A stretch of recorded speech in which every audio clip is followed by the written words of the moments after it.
En la serie Twin Peaks aparece de manera obsesiva una cortina de terciopelo rojo. Detrás de esa cortina se esconde una realidad paralela, un mundo de fantasmas que tiene las claves del presente. Cataluña ha engullido la actualidad política en España. No se habla de otra cosa desde hace más de 2 meses. Los más diversos asuntos han quedado ocultos detrás de un espeso cortinaje. ¿Qué cosas tapa Cataluña? Quizá el público comience a tener ganas de descorrer la cortina.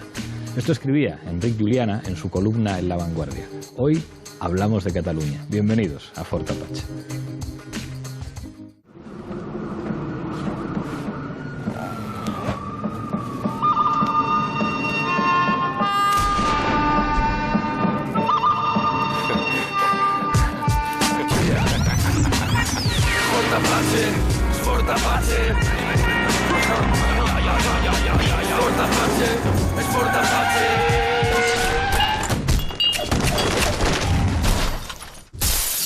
Esta noche en Fort Apache hablamos de Cataluña. Para eso contamos con 6 invitados. A mi izquierda, María Eugenia Rodríguez Palop, profesora de Filosofía en la Carlos III. Muchas gracias por estar aquí. Muchas gracias a ti. Uno de los habituales de este programa, Andrés Gil. Bienvenido una vez más. Muchas gracias, Pablo. Nos acompaña también en Fort Apache Pedro Ballín, periodista. Muchísimas gracias por estar aquí. Gracias a vosotros. Se estrena Josep Cuní. Muchísimas gracias por estrenarte en este programa. Bienvenido. Gracias por invitarme. Creo que también se estrena Josep Vendrell de En Comú Podem. Bienvenido a tu casa. Gracias, Pablo. Y el tercer estreno en el programa, por fin, Arturo Puente en una mesa para hablar de Cataluña en Fort Apache. Gracias por estar aquí. Gracias. Enseguida empezamos el debate, pero antes, como siempre, en el punto de mira. Tras la aplicación del artículo 155 de la Constitución, el gobierno del PP ha convocado elecciones en Cataluña para el próximo 21 de diciembre. Prácticamente a la vez, la jueza de la Audiencia Nacional, Carmen Lamela, envió a prisión sin fianza a 8 exconsellers del gobierno catalán, entre ellos el vicepresidente Oriol Junqueras. Se suman a las detenciones de Jordi Sánchez y Jordi Cuixart, líderes de la Asamblea Nacional Catalana y Òmnium Cultural. Esta noche, en Fort Apache, analizamos la situación política en Cataluña de cara a las próximas elecciones.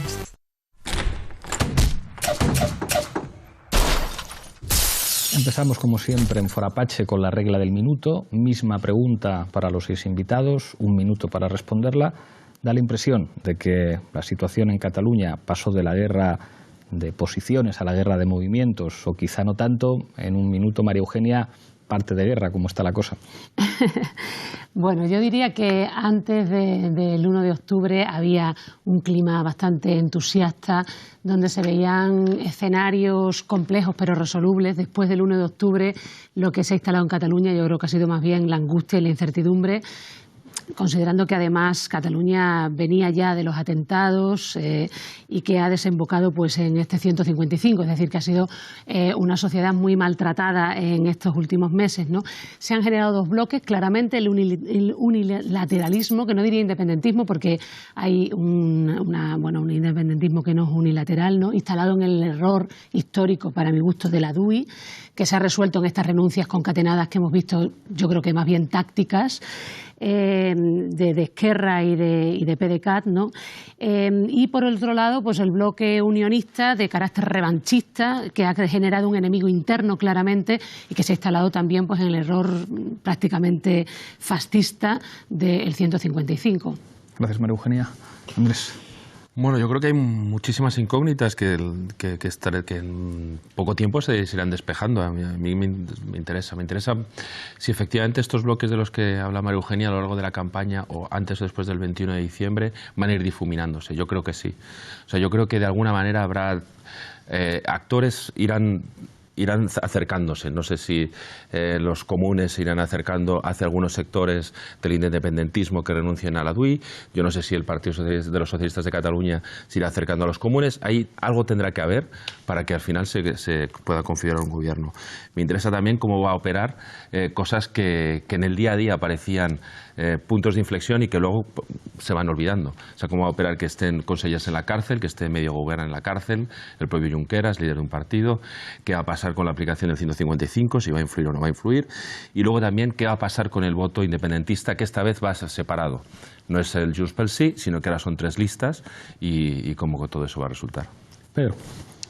Bueno, yo creo que sobre todo con la aplicación del 155 y los sucesos de ese jueves y ese viernes, se cierra una fase muy larga de años, que nos arroja otro escenario que ante las elecciones debería ser un escenario de recolocación de posiciones de todos, y creo que por eso los bloques no son tan firmes como en apariencia deberían ser, pero a la vez se produce una terrible anomalía, que es que, digamos, buena parte de los actores políticos que deberían estar amortizados por el proceso en ambos bloques vuelven a ser protagonistas por las decisiones judiciales al respecto. De modo que, en el caso de Esquerra y de PDeCAT es muy claro, en lugar de pasar a una nueva fase, asumen unas listas electorales en las que hacen suyos a los que están en prisión condicional, y eso introduce un factor emocional en las elecciones que creo que no estaba previsto.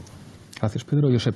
Yo creo que hay que mirárselo desde dos planos, ¿no? El plano político, juego de despropósitos donde los haya y los haya habido en los últimos 5 años. Plano social, asimilación de este juego de despropósitos con una grave dificultad, porque todo eso a mí me parece que es como si hubiéramos entrado todos en la dinámica de las series, ¿no? Entonces, cada temporada debe ser mucho más espectacular que la anterior, pero la anterior debe acabar siempre arriba de todo para generar una gran expectación para la siguiente temporada. Pero como nos estamos zampando los capítulos a una velocidad terrible, ya no sabemos exactamente esta serie a dónde nos puede llevar, pero sí vemos que nos va a llevar, no sé si a un desarrollo final o a un acto final que nos pueda sorprender demasiado. Me temo que ya le pasa un poco como a House of Cards, que la última temporada fue tal tamaño de despropósito que nadie lo asimiló como creíble, como susceptible de decir, bueno, vamos a ver con qué nos quedamos, porque al final no nos podemos quedar con nada. Vendrell. Sí, yo creo que nos encontramos en una situación de agotamiento del proyecto del independentismo unilateral. Creo que PDeCAT y Esquerra simplemente se han quedado sin proyecto, ¿no? Y hay un intento de reformulación de ese proyecto. La vía unilateral ha fracasado estrepitosa y absolutamente. Nos encontramos en estos momentos, como dijo un conseller, no en la preindependencia, sino en la preautonomía.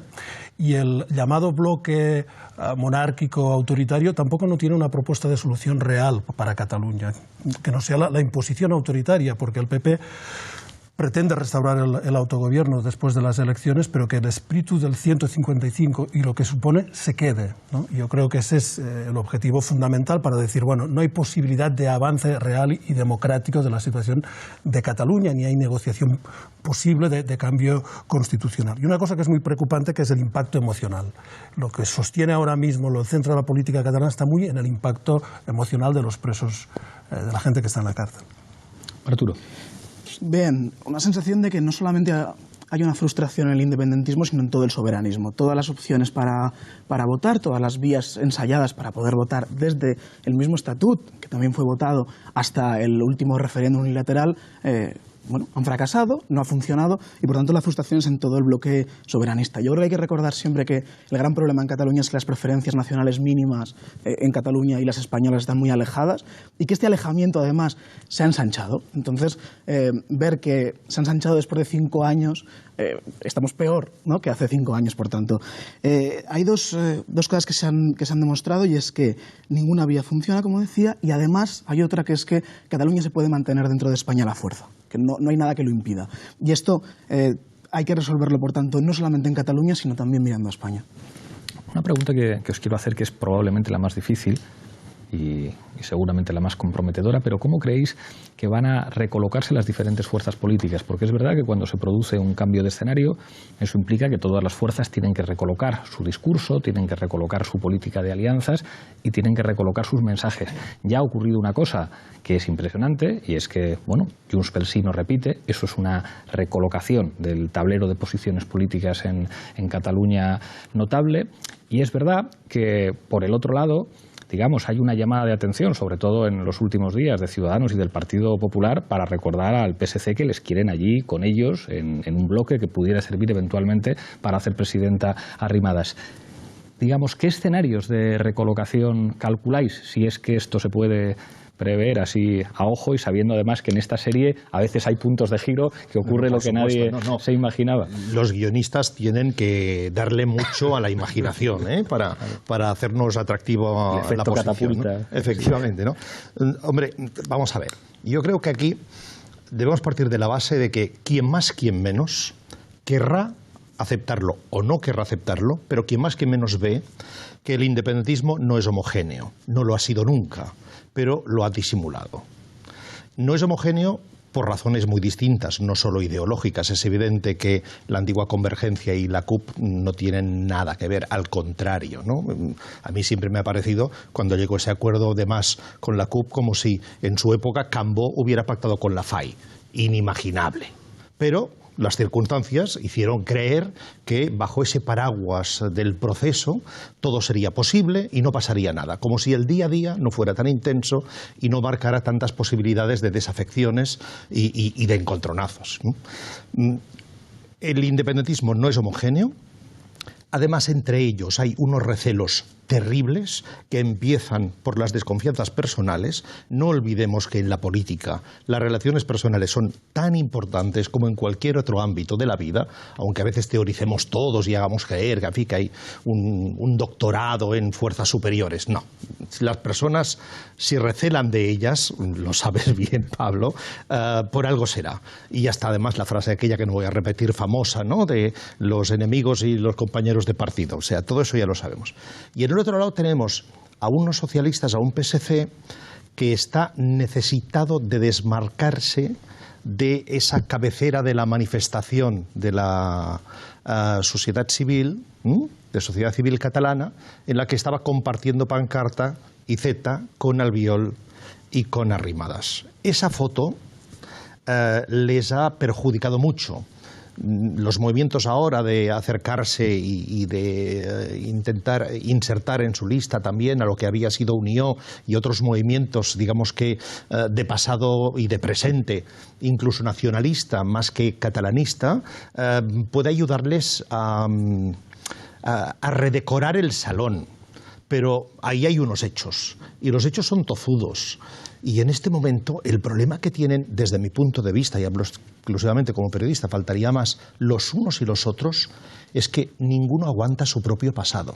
Y su propio pasado es tan intenso hasta anteayer que mañana, el día de autos, el día de las elecciones, eso se les va a tener muy en cuenta. Y me dirás, bueno, ¿y eso a dónde lleva al votante? Esa es la gran cuestión.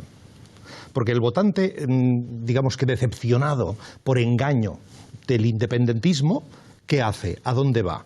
Y el votante decepcionado con los socialistas, ¿qué hace? ¿A dónde va? Ahí aparecen los comunes, ¿no? Y los comunes juegan a lo que están jugando, a dos platos, ¿no? Y según cómo vamos por aquí, según cómo, para ver qué conseguimos. Y eso, desde un punto de vista electoral, puede ser positivo, pero no me atrevo a ir más allá de señalar la adversativa, y ese pero creo que va a ser muy alargado. ¿Sí? Para que los comunes lo hagan y jueguen a este país alcoba, que se llamaba también, ¿no?, que era ir a pedir a Madrid algunas cosas y traerlas a Cataluña para venderlas bien. El gran problema es que los comunes no son demasiado eficaces haciendo esto. Quien puede ser eficaz es Arrimadas, o el PP, o incluso el PSC, pero los comunes no son demasiado eficaces a la hora de ir a un gobierno del PP en Madrid, que no son aliados. Yo, sobre la posible recolocación de bloques, creo que si hemos visto una cosa, ha sido una dinámica de arrastre desde la calle. Recordemos que en el referéndum del 1 de octubre es bastante evidente que el gobierno no quería, no es que no quisiera, pero no preveía un desborde tan grande. La Asamblea Nacional Catalana dijo unos días antes del 1 de octubre, habló de 1 millón de votos. Si hay 1 millón de votos, y luego la consigna desde las entidades, que han servido algunas veces de correa de transmisiones del Govern, la consigna de las entidades era estemos delante de los colegios con un voto en la mano. Fueron los CDRs, que son una cosa autoorganizada, los comités de defensa de la República, sí, o del referéndum, que fueron una cosa muy organizada desde las bases. Es verdad que tienen una parte de izquierda independentista, pero no solo. Hay un montón de gente de los comunes en CDRs, hay un montón de gente de asociaciones vecinales, los que al final acabaron desbordando esto. Por tanto, en un momento de desborde, que siempre ha sido así, los bloques tendrán mucho que ver con los resultados en las elecciones. Si en las elecciones hay mayoría independentista, por mucho que quieran o no quieran, o que alguien quiera salir de aquí, ¿no?, que el PDeCAT o Esquerra en su momento quiera saltar de este bloque, le va a ser muy complicado. Si no hay mayoría, no. Si no hay mayoría es más fácil vender, oye, mira, es que no hay suficiente fuerza, cuarteles de invierno, y seguimos. Y, por último, sobre el tema del PSC, la manifestación de sociedad civil catalana, a mí me parece que en un momento donde hay muy poco trasvase, porque hay muy poco trasvase, el independentista ya es independentista y puede estar desafecto o no, pero no es muy probable que cambie. Es probable que se quede en casa o no, pero no es probable que cambie. Y lo mismo en el lado no independentista. Por tanto, en un momento donde los bloques no son demasiado porosos, yo creo que al PSC le va muy bien hacerse con el voto unionista de izquierdas y decir, yo soy el único partido no independentista de izquierdas. Hay todo un voto que recoger aquí, que en su momento el 27 se votó a Ciudadanos, básicamente era gente que venía del PSC o que la bolsa de voto era más bien hacia la izquierda, que votó a Ciudadanos porque era el voto claro del no y que ahora IZ quiere ir a este voto y me parece bastante inteligente. Casi por alusiones, ¿no?, con lo de los comunes. Ya veis que en este programa, en la mayoría de los programas, hay que callar a los tertulianos. Esto es mucho más tranquilo, me gusta. No, yo creo que las próximas elecciones no van a ser plebiscitarias en la lógica que habíamos visto en las elecciones plebiscitarias, ¿no?, porque a pesar de que Puigdemont intenta que lo sean, ¿no?, con su lista civil, pero es evidente que Esquerra quiere ir por su cuenta y yo creo que están pensando ya en una lógica muy distinta a partir del 21 de diciembre, donde la posibilidad el argumento de tenemos que conformar un gobierno estrictamente independentista para una declaración unilateral de independencia, esto no va a existir. Vamos a otra dinámica donde se tendrá que formar un gobierno para gobernar eso tan aburrido, el día a día, la sanidad, la educación, todas estas cuestiones, ¿no? En segundo lugar, creo que hay heridas abiertas graves, importantes en el grupo dirigente del independentismo, como se ha visto, y que hay una parte de estos dirigentes que, en mi opinión, quedan muy inhabilitados para dirigir la Cataluña post-21 de diciembre, porque son los responsables de la situación a la que nos han llegado. Podrán presentar a las elecciones, podrán ser diputados, pero me cuesta imaginar verlos con todo lo que han dicho. Todo lo que las cosas que se han dicho son increíbles si lo contrastas con la realidad posterior, ¿no? Y luego tenemos al PSC, se ha hecho el selfie famoso, ¿no?, con el PP, con Ciudadanos y tal, y ahora aquí ya ha puesto a Unió, a la gente de Unió, lo que queda de Unión Democrática, que no olvidemos que era el ala derecha de Convergencia, el sector más reaccionario, implicado en enormes casos de corrupción, y que yo creo que lo desdibujan como una opción de izquierdas, ¿no?, en este sentido. Por tanto, yo creo que a partir del 21 es necesario superar la dinámica de bloques, conformar mayorías distintas o trabajar para conformar mayorías con una lógica distinta que cosa la sociedad, porque hay un riesgo, es evidente que hay un riesgo, ha habido un riesgo de división social y que la dinámica de bloques tampoco se corresponde con la realidad exactamente sociológica de la sociedad catalana. Yo, para terminar, creo que hay casi un hartazgo, un cansancio de esa situación, ¿no? Por tanto, creo que el 21 se pueden abrir escenarios que ahora incluso pueden ser difíciles de imaginar. Es verdad que no va a haber trasvase de voto. De hecho, Rivera reconocía esta mañana que su oportunidad, dando por sentado que todo va a salir más o menos como está, que su oportunidad era la desmovilización del otro bloque y no una mayor movilización, porque con la participación de 2015 ya es difícil rascar más votos. Pero creo que la gran incógnita, por lo menos para mí la gran incógnita es cuál es la agenda de estas elecciones.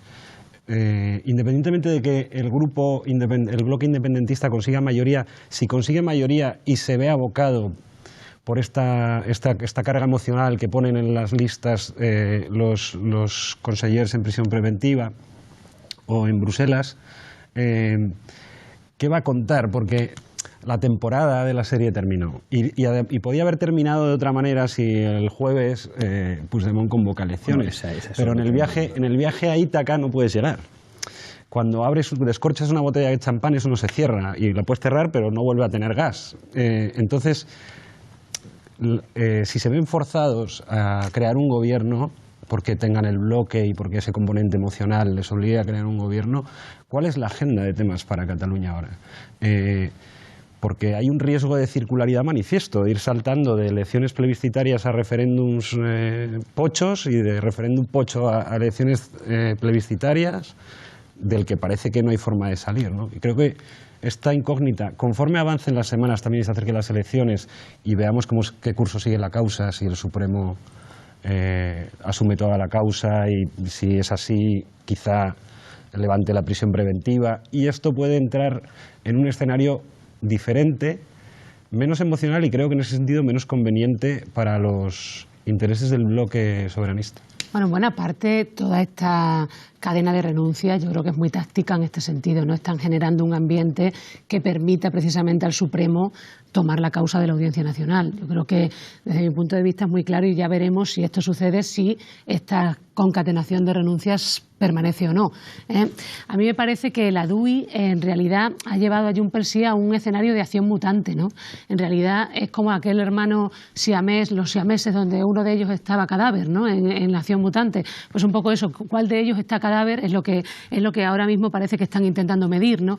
PDeCAT está claramente a la desesperada, con sus fichajes estrella por sobrevivir. La CUP se ha cerrado claramente sobre sí misma con Andaban y se ha quedado claramente sin oxígeno, ¿no? Ya no representa ni siquiera, bueno, una imagen devaída de lo que pretendió ser en algún momento, ¿no? Y bueno, y después está aquí Esquerra pues tirándole al dar, ¿no? A ver si consigue algún aliado que le salve de Junts pel Sí en realidad, ¿no? Después yo en esto del PSC, yo es que el PSC no lo distingo mucho del PSOE. Es decir, que yo creo que la táctica del PSC tiene mucho que ver con el fortalecimiento interno de Sánchez, la necesidad que tiene Sánchez de cohesionar al partido, y están pensando más en clave de elecciones generales, en realidad. Es decir, Sánchez, el PSOE nunca ha sabido conciliar el eje social que tiene situado en el sur y el eje nacional. Ha sido siempre disléxico con esto y muy esquizofrénico. Y en realidad se ven siempre atropellados en realidad en Cataluña precisamente porque son incapaces de conciliar ese conflicto, digamos, de reconocimiento que presenta Cataluña y el de redistribución de la riqueza, ¿no? Y el de la exigencia de derechos sociales que plantea el sur. Y como tienen su feudo en el sur, en realidad esto no lo resuelven nunca bien. Sánchez está acompañado de 20 personas y esas son sus únicas 20 personas. Es decir, su afán es básicamente ampliar no ya su base electoral, sino su base militante al interior del partido. Entonces yo creo que las estrategias del PSC tienen mucho que ver con cómo están visualizando las elecciones generales.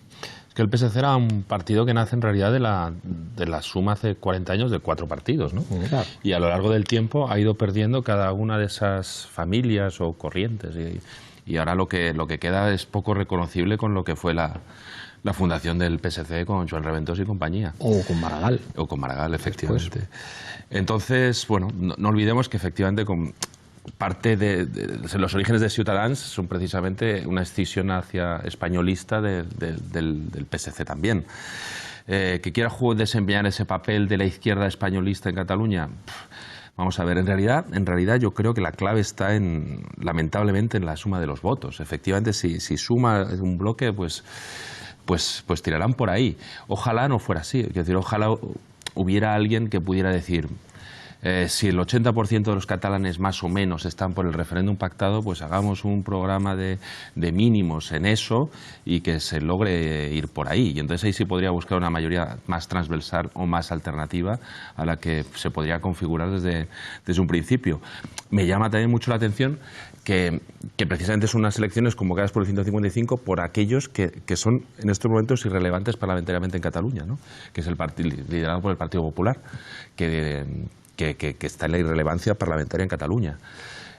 Eso pasará después, es decir, la estrategia de los grandes partidos a nivel estatal seguirá en el sentido de que tanto el Partido Socialista como el Partido Popular sean muy pequeños en Cataluña o en Euskadi.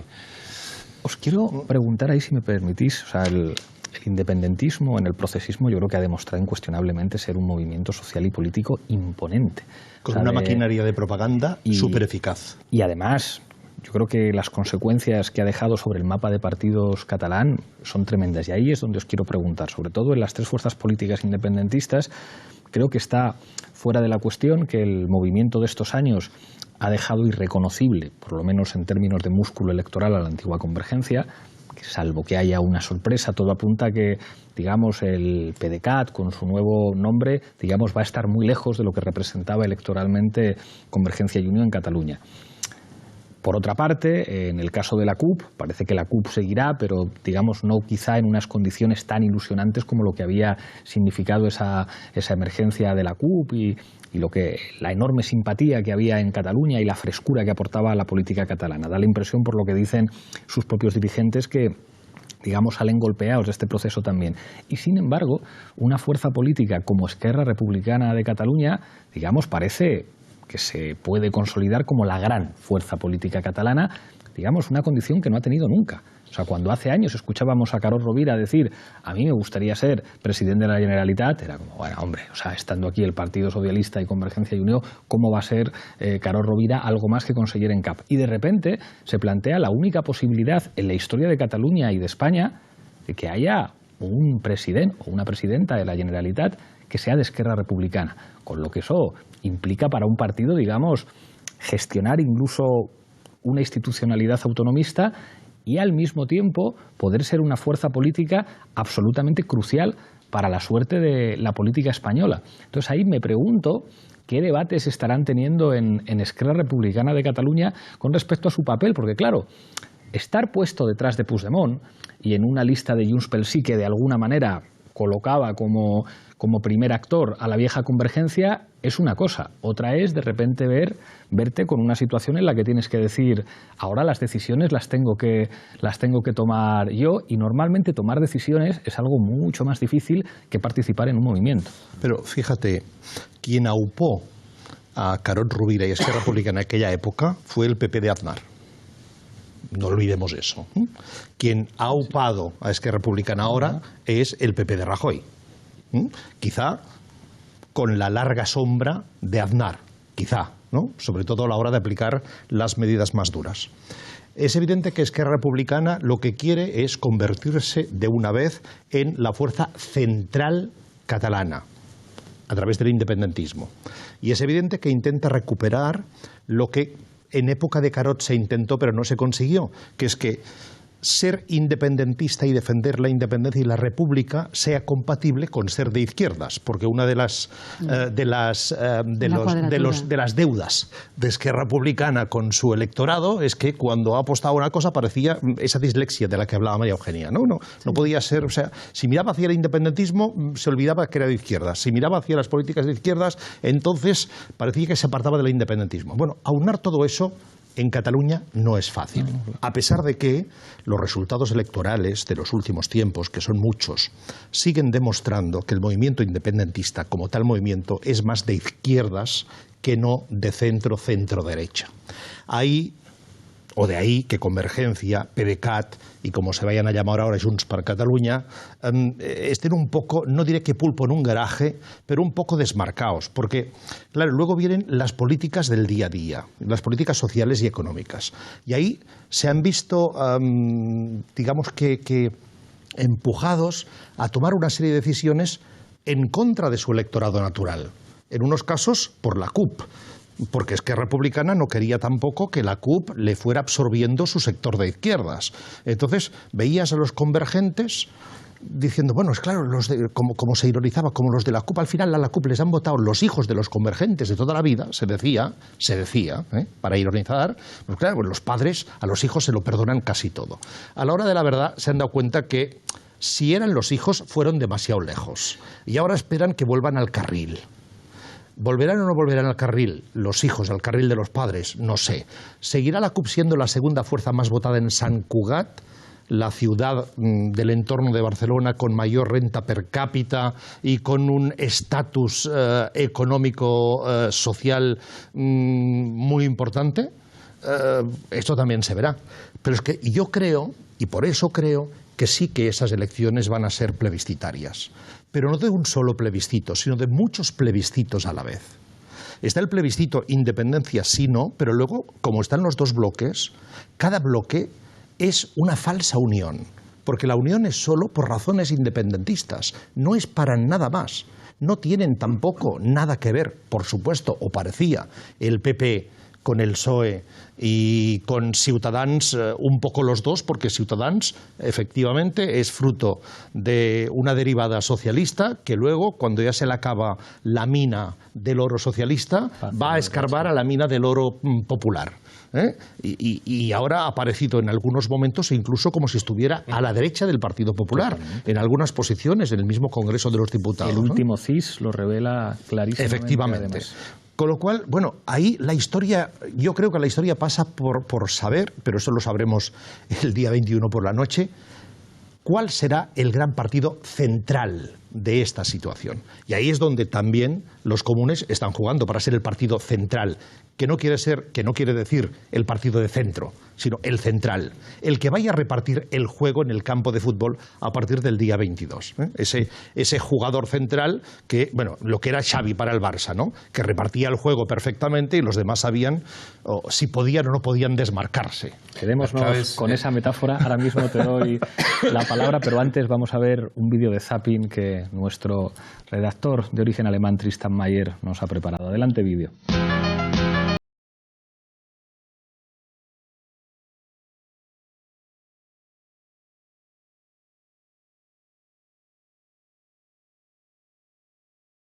España presenta ante las Cortes una nueva política educativa. Sobre discusiones, análisis y estudios, un moderno articulado marca el camino de nuestro tiempo. Deberían trabajar para que los secesionistas no adoctrinen a nuestros hijos. Eso es lo que deberían empezar a hacer de una vez por todas.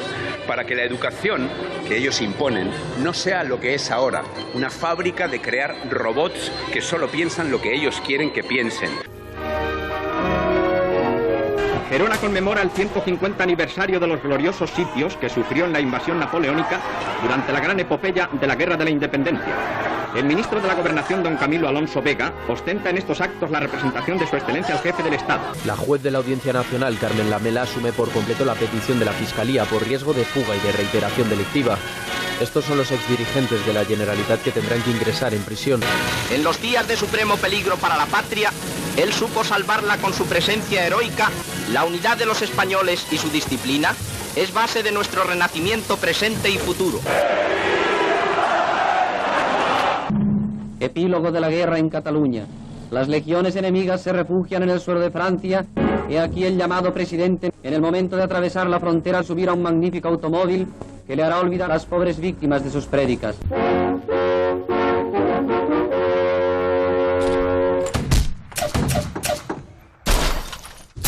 Tremendo. No, muy bueno, Tristan. Tremendo y perverso. Y perverso. Los alemanes son así. Sí, sí.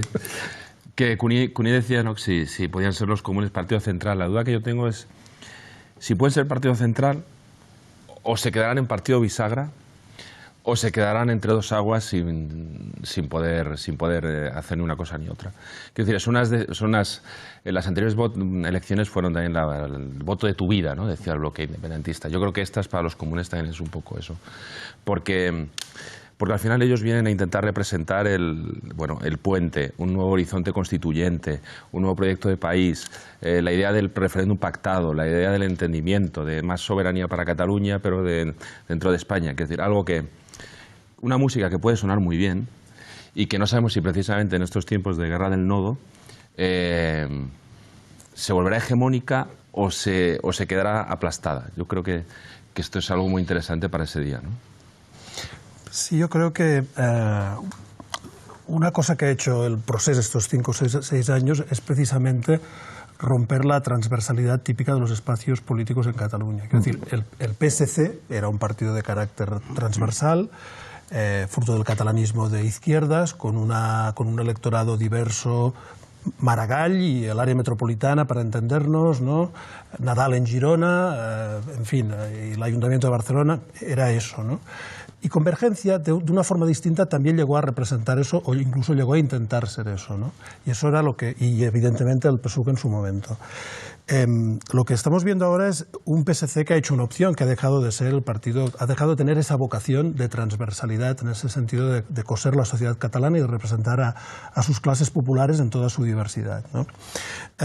Es más, y el procés tiene Ciutadans es hijo del procés. Es decir, en el Parlament de Cataluña es cierto que nunca hasta ahora hemos tenido tantos diputados independentistas como los que hay ahora, pero nunca hemos tenido tan pocos diputados catalanistas diputados y diputadas catalanistas como los que ha habido ahora, entre Ciutadans y el PP, ¿no?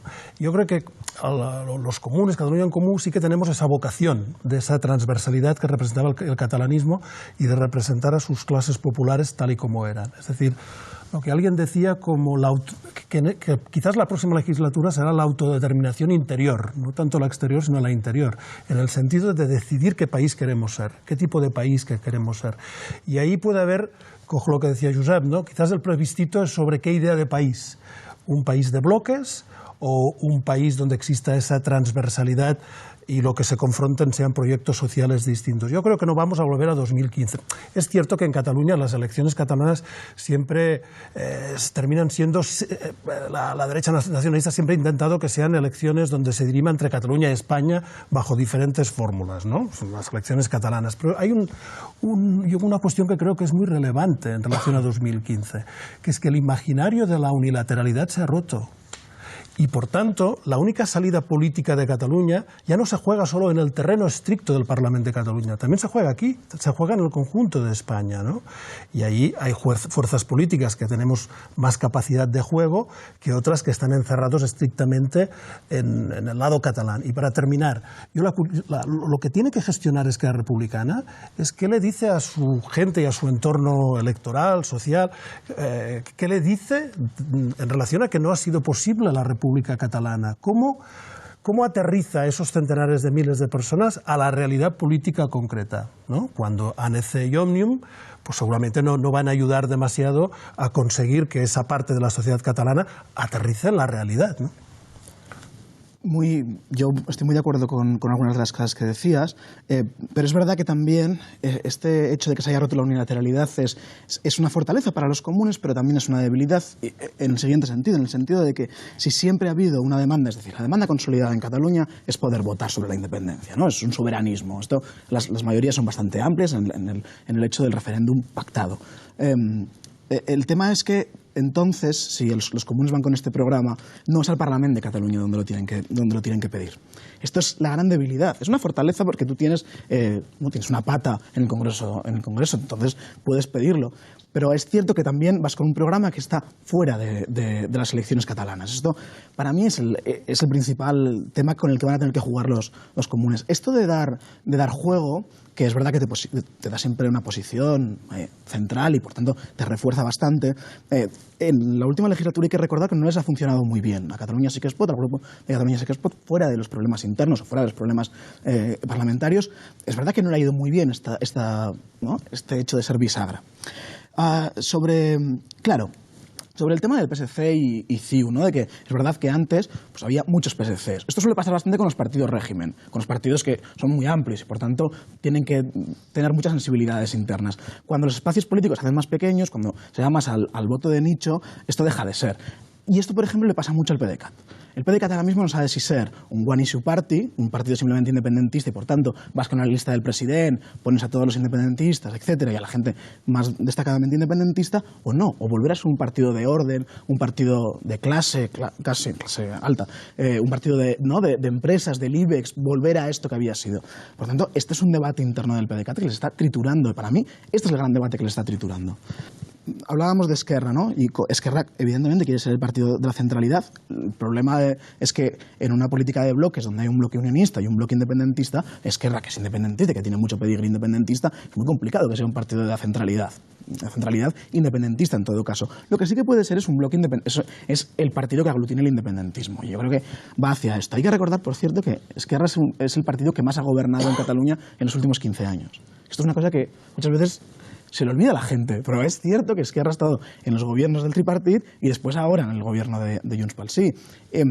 Sobre si va hacia la izquierda o hacia la derecha, esto también es muy interesante verlo después de 5 años, porque cuando comenzó el procés, yo me acuerdo que se discutía mucho sobre esto, sobre si era una cosa que reforzaba a las izquierdas o a las derechas, ¿no? Esto era un debate muy clásico.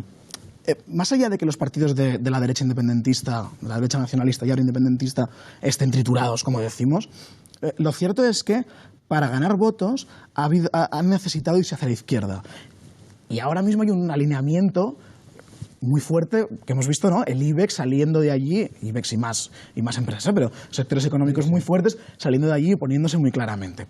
Por tanto, esto es bastante paradójico respecto a lo que veníamos sosteniendo y que algunos decíamos, ojo con esto porque no está tan claro de que el proceso vaya a favorecer necesariamente a la derecha. Ahora bien, si entendemos que Ciudadanos es hijo del proceso, que yo creo que lo es bastante evidente que la fortaleza de Ciudadanos viene por la polarización, por tanto, esta polarización también ha hecho que haya una derecha mucho más fuerte. El tema es si Ciudadanos puede mantenerse.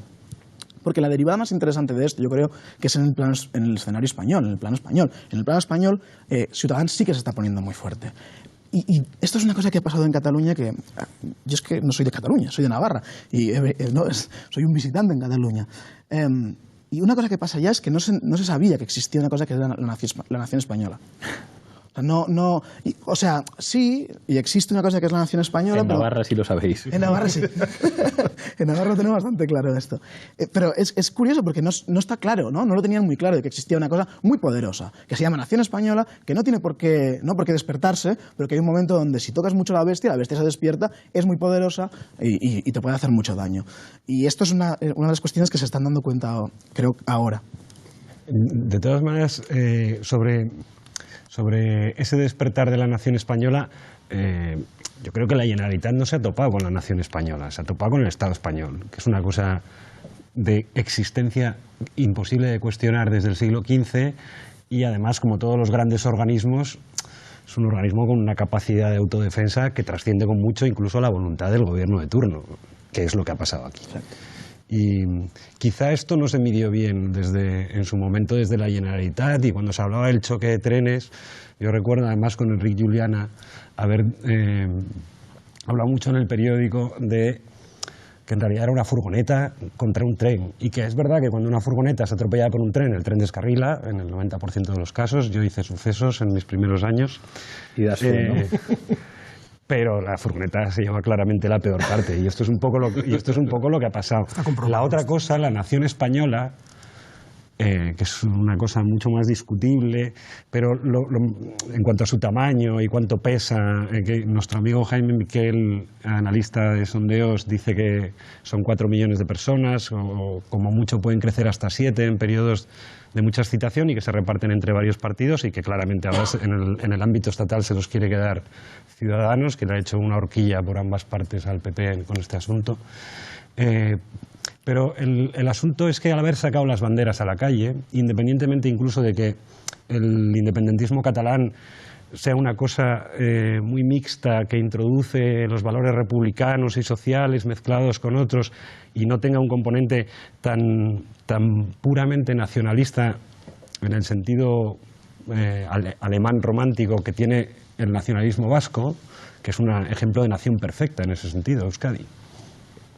Pero el caso es que en el momento que sacas los... que desarrollar un poco. El caso es que que tiene todos los elementos constitutivos de lo que el romanticismo exigía, digamos, para una nación, ¿no? Incluida su Arcadia y todo esto.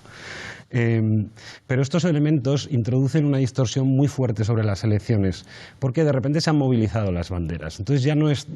Hay una pérdida de control del proceso. El 1 de octubre generas una poderosísima reacción en la calle, y una de las cosas que hemos visto en los 10 días posteriores es que la Generalitat no estaba preparada para gestionar ese inmenso poder que había desencadenado, que no sabía muy bien, ellos mismos reconocen que no sabían muy bien qué hacer. Y esto, a la hora de llegar al enfrentamiento electoral, introduce una distorsión muy potente que en el caso de los comunes, y yo creo que esto lo veíamos en septiembre, cuando se trabajaba tanto desde el ámbito de Podemos y los comunes por crear una mesa donde se sentara la gente, que tener razón no sirve de nada. O sea, haber llevado como bandera, cuando nadie la lleva, lo que piensan el 80% de los catalanes, que había que pactar un referéndum, no te garantiza ocupar ningún espacio central. Y más llegados a este punto. El primero que tiene razón no es el que la amortiza necesariamente. De hecho, podemos llegar a un escenario donde haya que negociar un referéndum o otra modalidad de expresión, de resolución de las inquietudes soberanistas catalanas, en las que quienes habían preparado la mesa para la negociación sean quienes no son invitados ni a tomar el té, ¿no? Y este es el grave riesgo de estas elecciones, yo creo, para los comunes. Estamos llegando al final, volvemos a la regla del minuto para que todos tengáis un minuto de conclusiones. Empiezo por ti, María Eugenia, minuto de conclusiones. Bueno, a mí me preocupa mucho de todo lo que está pasando. Lo que más me preocupa es qué impacto va a tener todo esto sobre España, es decir, sobre España como, digamos, proyecto político. ¿Y qué uso va a hacer el PP, fundamentalmente el Partido Popular, de estos acontecimientos? Lo que estamos viendo, el uso anticonstitucional claramente que ha hecho del artículo 155, el uso expansionista que quiere hacer de ese artículo 155, convirtiendo prácticamente las excepciones en reglas, la politización de los jueces, ¿no? Porque hemos visto los autos de la Mela que son completamente enloquecidos, ¿no? La activación de ese patriotismo reactivo, completamente negativo, unilateral, que no es nada constructivo. Esa reforma constitucional, ¿no?, que pretenden hacer, ¿cómo se va a cerrar ahora este ciclo? Si se va a cerrar en clave reaccionaria, ¿qué modelo territorial tienen preparado para España a la vista de lo que ha sucedido en Cataluña? A mí todo esto me cuestiona muchísimo y me preocupa mucho. Andrés. Sí, recuerdo que hace no mucho, ¿no?, en Facebook publicabas aquello de en el proceso catalán si Carl Schmitt podía ganar a Gramsci o Gramsci ganaría a Carl Schmitt. En ese caso, Carl Schmitt, el poder era Mariano Rajoy y Gramsci era el gobierno de Cataluña. Al final, efectivamente, el ejercicio del poder puro y duro es el que de momento parece que va ganando la partida del ejercicio del convencimiento. En ese sentido, claro, todavía no está terminada la partida. Está por ver si efectivamente el cierre viene por el repliegue, por la erdoganización, por el autoritarismo, si aquello que se abrió con el Procés y con otros movimientos termina efectivamente en un repliegue autoritario, o si acaso efectivamente puede abrirse un nuevo horizonte constituyente en el que España se construya como un país plurinacional. Pedro. Creo que los dos expresan un poco la misma sensación que yo tengo ante este proceso. Es evidente que el Estado, al jugar tantas cartas en esta partida, se ha desgastado de una forma brutal, y una de las cosas que a mí más me inquieta a futuro es cómo se va a recomponer el prestigio o la adhesión a las instituciones democráticas españolas, o qué reformas se van a aplicar a ellas, porque ya no solo Constitucional, Audiencia Nacional, en fin, la propia Judicatura está ahora mismo por haber sido empujada por el Gobierno a resolver el problema. Y en ese sentido lo que me da miedo es la historia de este país, que siempre que le ha llegado un viento de cambio, desde el protestantismo a la Ilustración, pasando por la Revolución Democrática del siglo XX, hemos hecho el amago del salto adelante y nos hemos pegado 3 saltos para atrás. Josep. El proceso ha sido un terremoto con muchas réplicas, algunas de las cuales mucho más intensas que el primer movimiento del terremoto. Y estamos todavía oscilando. Pero hay un edificio que no ha caído. Todas las encuestas siguen diciendo que hay un 80% de la población que quiere votar para decidir. Y hay un 80%, es el mismo 80% que quería el pacto fiscal cuando ya Artur Mas fue a buscarlo y no se lo dieron. Paréntesis, hay una pregunta que no tiene respuesta y algún día espero que la tenga. ¿De un no al pacto fiscal a todo este follón es lógica la evolución? Cierro paréntesis. Esa ciudadanía tiene una mirada sobre la realidad de Cataluña, este 80%, que no tiene nada que ver, o muy poco, con lo que el 80% de la ciudadanía española tiene hacia el mismo conflicto. Con lo cual, aquí hay un choque, que ya no será de trenes, sino de conceptos, y que veremos cómo se resuelve, porque quiero recordar que el PP puede seguir gobernando en España aplicando teorías contrarias a lo que el 80% de los catalanes busca, pero el PSOE no puede llegar a la Moncloa sin una parte importante de este 80% de los catalanes. Vendrell. Sí, yo creo que el dilema que hay en Cataluña es si se rehace el pacto interno dentro de la sociedad catalana o se cronifica la división social y la dinámica de bloques. Y eso no se va a resolver solo el día 21, eso es un proceso que requiere tiempo. Y el Estado, el dilema que tiene es si rehace el pacto territorial con Cataluña o se mantiene la imposición autoritaria, porque es imposible que ese 80% de ciudadanía de Cataluña vuelva al orden constitucional, entre comillas, de forma autoritaria. Y efectivamente estoy de acuerdo, si el PSOE avala esta opción, lo que hace es atarse al PP y hacer inviable el proceso de cambio político a España. Por tanto, yo creo que el bloque autoritario, el bloque monárquico, no tiene una política real en relación a Cataluña, ¿no? Porque la única salida puede ser dialogada, negociada. Eso requerirá el tiempo que sea necesario, pero creo que es la única salida y tiene que pasar por el reconocimiento, evidentemente, de la plurinacionalidad del Estado. Arturo. Dos ideas como coordinadas, creo. El independentismo pensaba que España no se podía permitir mantenerla de forma autoritaria. Decía, la regresión que habrá en el Estado no será asumible para el electorado español y, por tanto, nosotros montamos el pollo y esto no será asumible y, por tanto, era falso. Era incierto. España sí que se lo podía, el Estado sí que se podía permitir mandar 10.000 policías, parar el referéndum, que no lo pararon, pero de esta manera y tal. Sí que era asumible. Pero ¿por cuánto tiempo es asumible? Esta es la pregunta ahora. Sí que es asumible en un periodo corto de tiempo. Y, por tanto, la segunda idea es el independentismo, una vez desechada la idea de ningún tipo de reacción violenta, solo faltaría, solamente puede ganar siendo suficientemente molesto como para que al Estado le salga más barato dar un referéndum, ¿no? Conceder un referéndum o algún tipo de pacto de este tipo. No estoy hablando simplemente de un referéndum. Y, por tanto, esto es una guerra de desgaste por parte del independentismo para hacerse muy molesto y que tendrá mucho que ver con la capacidad del Estado de mantener Cataluña en España de forma más o menos autoritaria. Muchísimas gracias, Arturo. Muchísimas gracias a los 6. Aquí nos veremos la próxima semana en Fort Apache.